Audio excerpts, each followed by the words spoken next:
So we talked about the admin distance as a feature that can be used in iOS to determine between different routing protocols and give preference to certain routes from different routing sources. But of other protocol independent features, of course, what we said that we are going to talk about here, let me find that one.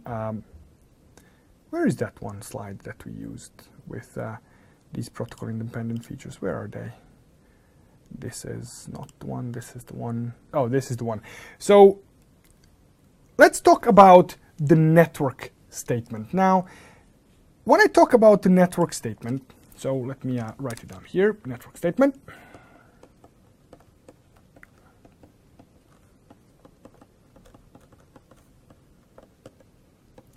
The first thing here is that I really like to make a distinction between what network statement does in BGP, which is not something that I'm going to talk about today, because today we are going to be talking only about the IGPs and what the network statement does in IGPs.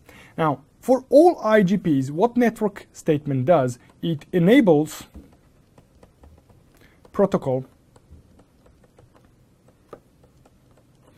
on interface.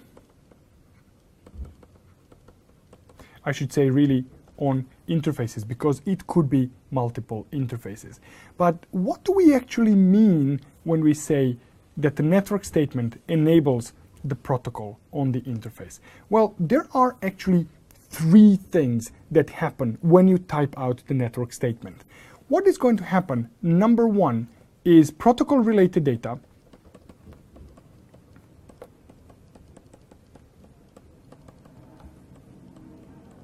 is going to be sent on interface.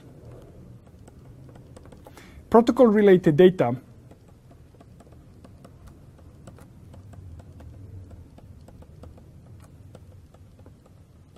is received on interface. And number three, network, or I should say maybe IP network,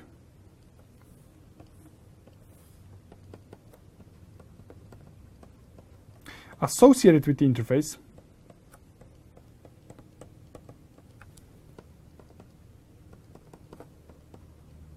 is advertised, or I should say injected, into the protocol database. So these are the three things that always happen when you use the network statement on the interface. But what is the protocol related data? Now, that heavily depends on which protocol you're using. In a case of RIP, those would be the RIP updates. In a case of EIGRP, those would be the EIGRP hellos and EIGRP routing updates. In case of OSPF, those would be OSPF hellos, the link state updates, the link state requests, the link state acknowledgements, and the database descriptor. So all of those things will be sent and received and processed on the interface that is actually enabled for OSPF if you use the network statement. But one thing here that remains still unanswered is on which interfaces. So let's say that on a router I had several interfaces configured. Let's say that I had interface X1 that had IP address 192.168.0.1 and same in the typing /24, and here interface X2, I had IP address 192.168.1.1/24, and I configure router, let's say X, whatever the protocol is, and I say network 192.168.0.0.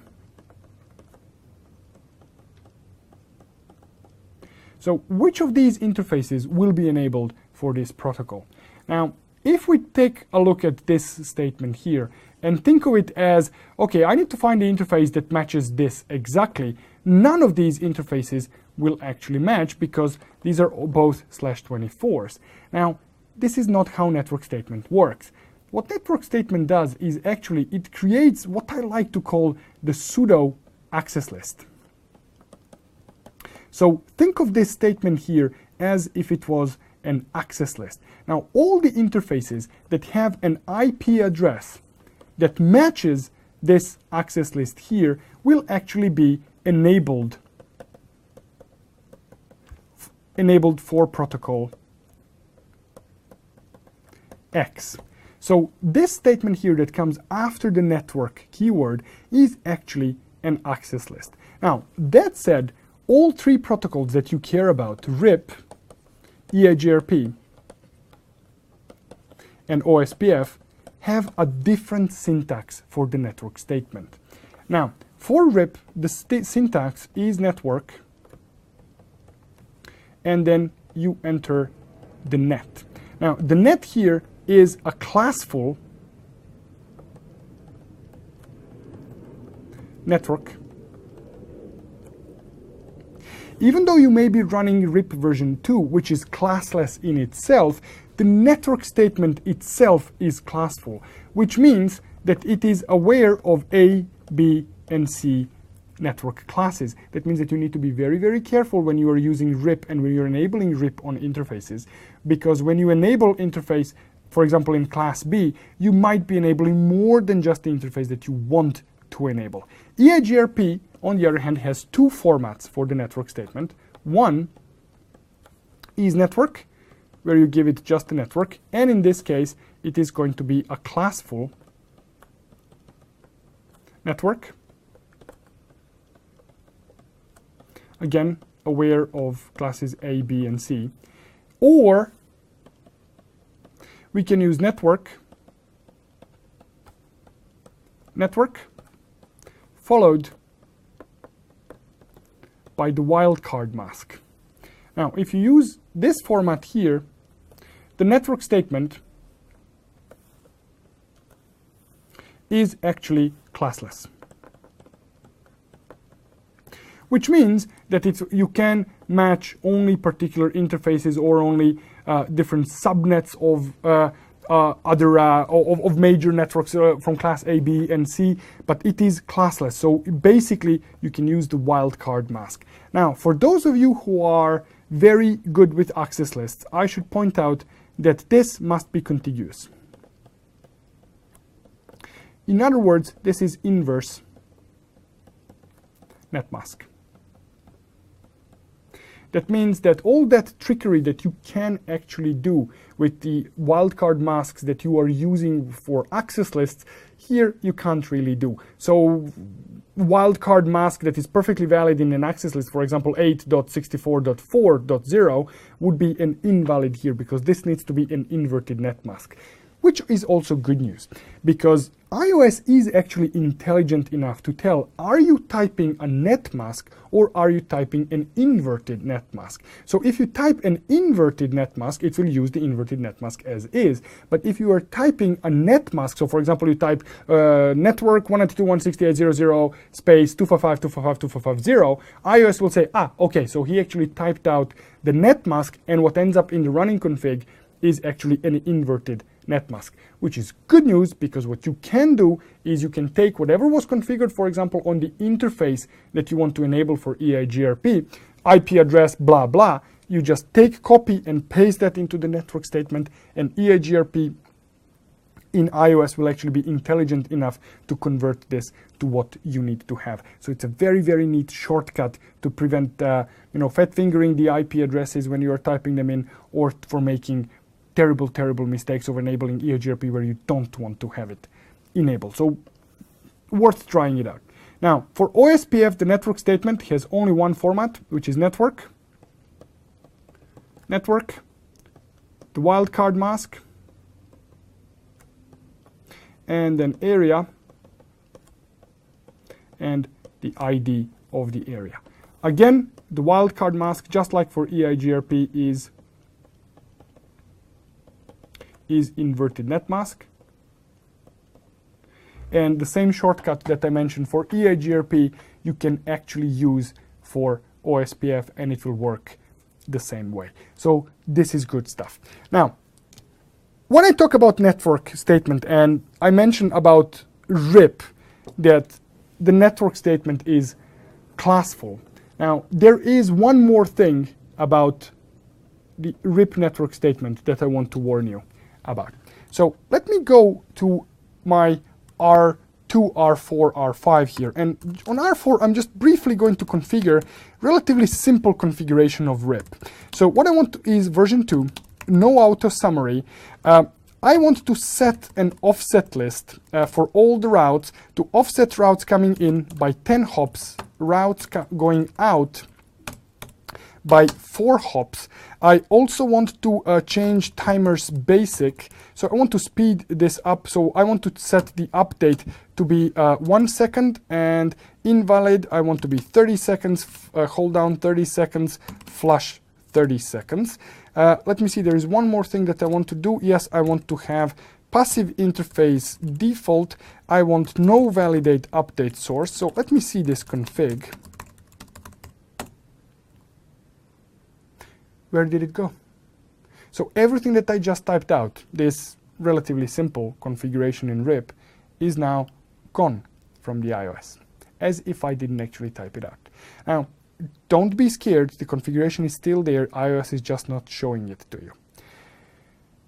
When you configure RIP, if you don't configure at least one network statement, everything that you typed when you exit the RIP configuration process is going to be removed from the running config. iOS still maintains a trace of it. So even if I save the configuration here, if I do show run, you see, I don't see it, so it's not being saved because it's not part of the running config. But if I go into the router RIP and I say network, for example, 10.0.0.0, if I do show run section router RIP, it will be back there. So iOS somewhere in its memory keeps track of what you have typed. So you don't have to retype it all over again unless you reboot the router. But unless you use the network statement, it's actually going to discard it from the running configuration because it thinks, okay, if he didn't configure the network statement, what's the point of actually having RIP configured? So be on a lookout for this. And there is a long-standing myth, and I'm going to emphasize this myth, it is not true, that in the CCIE lab, during the CCIE lab, the lab proctors are actually going to log into your devices and mess with your configurations. Again, this is not true, but this is one of the sources of this myth, because students would configure RIP, they would configure everything that needs to be configured in RIP except for the network statement. They would log out from the RIP, or not log out, but exit the RIP configuration process. They would go and do something else, and then would scratch their heads, hey, hold on, why is my RIP not working? They would go back and see that the RIP configuration was gone.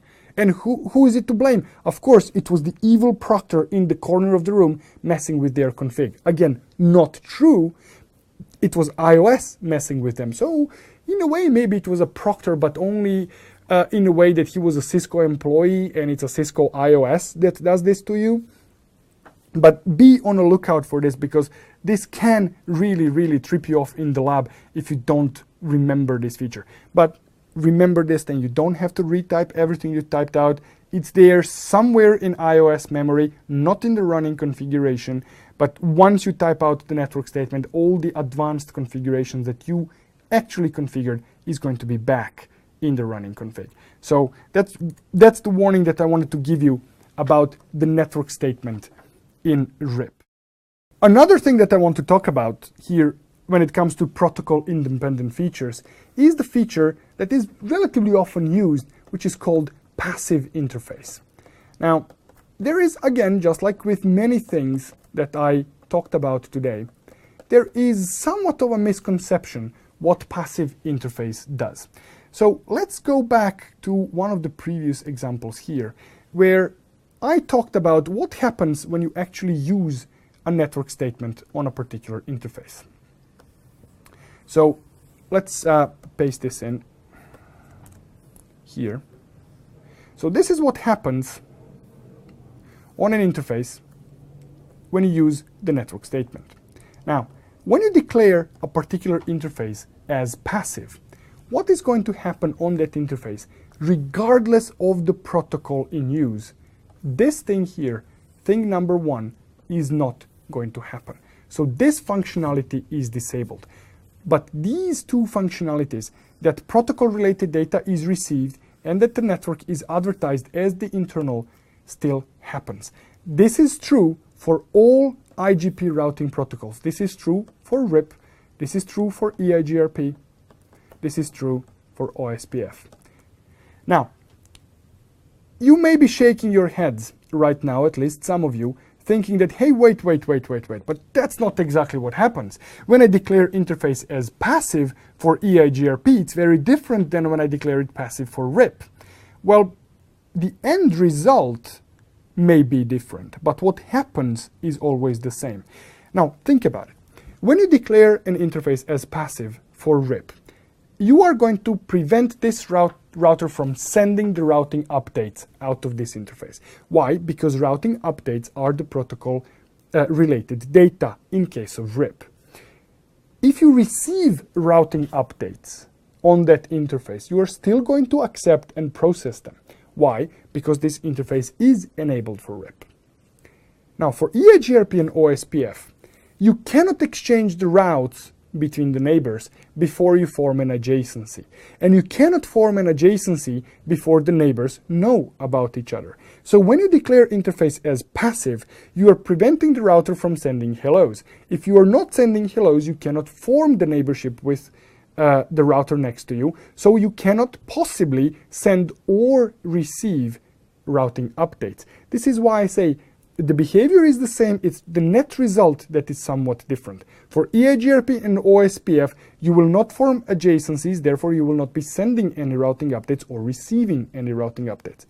But for RIP, you are only not going to be sending routing updates, but if you receive routing updates, they will still be accepted. Let me show you that. So I'm going to go back to my R2, R5, and R4, and I'm going to remove all the routing processes on my my three routers. So let me do that. So I'm going to say no router OSPF 25, 250, 45, 450. I forgot which ones I used, to be honest. So I'm just going to remove anything that I can think of. I'm going to say no router RIP. I believe that I have that one somewhere. So I'm going to go here to R2, remove that, remove that, remove that. So let's see if I actually have anything running. No. Show IP protocol, nothing. And show IP protocol here. Nothing. So I don't have anything running right now. And let me quickly configure router RIP. So router RIP, no auto summary, version 2, and let's run RIP on all the interfaces. So this is going to be configuration on R2, configuration on R5, and configuration on R4. Now on R5, if I do show IP route RIP, in this case, take a look, I'm receiving this route 24000/24 from two of my neighbors. I'm receiving it from R2 and I'm receiving it from R4. Remember, that was the loopback 24 that we added to test that admin distance behavior. So let me add now on R5. I actually believe that I already have it. I do have loopback. Yep, there it is. So let's focus just on the loopback of R5. So R5 is now advertising the loopback to R2, and if I go to R4, I have show IP route RIP, and I have the same thing here. So now I'm going to make one little change on router R5. I'm going to remove the process completely, right here, and I'm going to declare the interface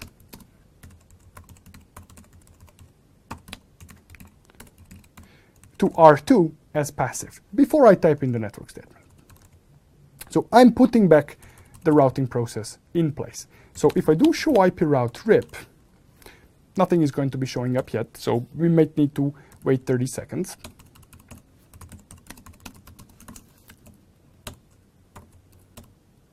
So take a look at this. On R5, right now, I again have two routes. So even though passive interface was active on serial 020, the routing update was accepted and processed, but R2 is having no routes received from R5. Again, I'm not sending any protocol related data, but I am receiving and actually processing it. On R4, on the other hand, if I do show IP route RIP, I still have R5's route, right, because that interface wasn't passive. And on R5, I actually have two routes, one received from R4 and the other one received from R2. So this here is the behavior of the passive interface when used in combination with the RIP process. For EIGRP and OSPF, passive interface is very, very straightforward, but for RIP, you always need to be on a lookout. RIP will always be the problem in the lab. And again, 2013, what is RIP even doing on the lab? Well, this is what it's doing. It's making the lab more difficult than it's supposed to be. So when you have two routers, and let's say that this is R1, this is R2, and you are running RIP between them, and for whatever reason you do not want to receive the RIP updates from this router R2, declaring this interface here as passive is not the solution. What you need to do is something more. If you want to prevent these routes from coming in, you may need to use distribute lists.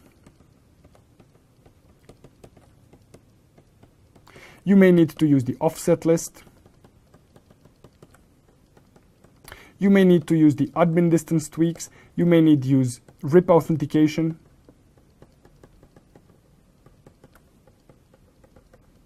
You can even use QoS to block update.